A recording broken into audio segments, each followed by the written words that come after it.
Good evening, Lay. It's Wednesday, and I decided I had a lot to talk about. As you know, I was on vacation in Japan. Thank you for taking care of my three lovely pets. They seem to have enjoyed your companionship.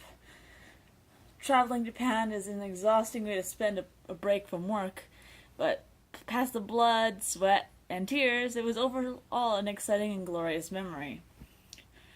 I spent a fair majority of the time in the companionship of my father, rather than three lovely pets.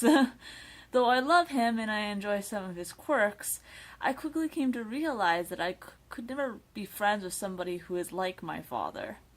He has several habits of his that are exceedingly rude, and I often found myself in an anxious pit of worry about how others would perceive him and thus perceive me.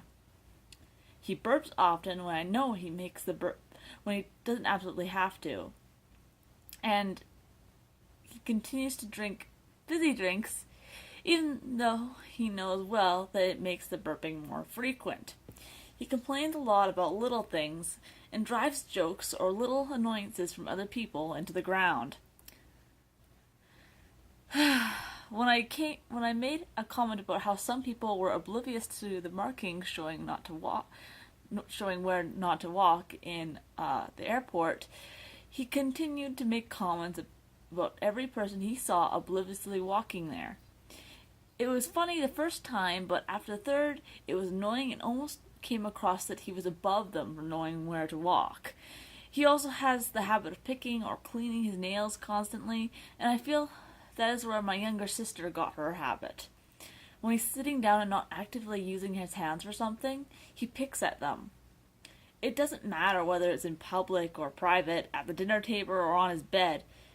Now that's gross, and it became exhausting having to remind him not to do it. Nonetheless, it didn't ruin the entire trip. I still had a lot of fun, especially during the times when I was by myself. It was also fun being in the position of knowing more than him for once, as he was at a loss concerning Japan's history, customs, and language. When we needed help or had questions, I was the one to approach the Japanese and ask, not him.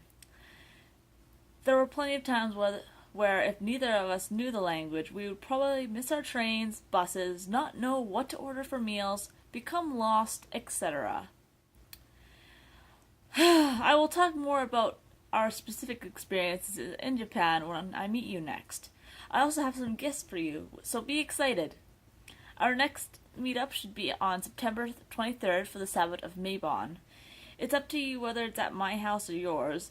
Just let me know in advance so that I know whether I need to prepare the altar and food or if I need to repack my bags. My questions for you are the following. Did you complete all of the assignments that were given to you before I left? What is one fact or technique that you read about that is interesting to you? And lastly, does your sister, father, or mother have any quirks or habits that get on your nerves? I'll see you on Friday, Lay.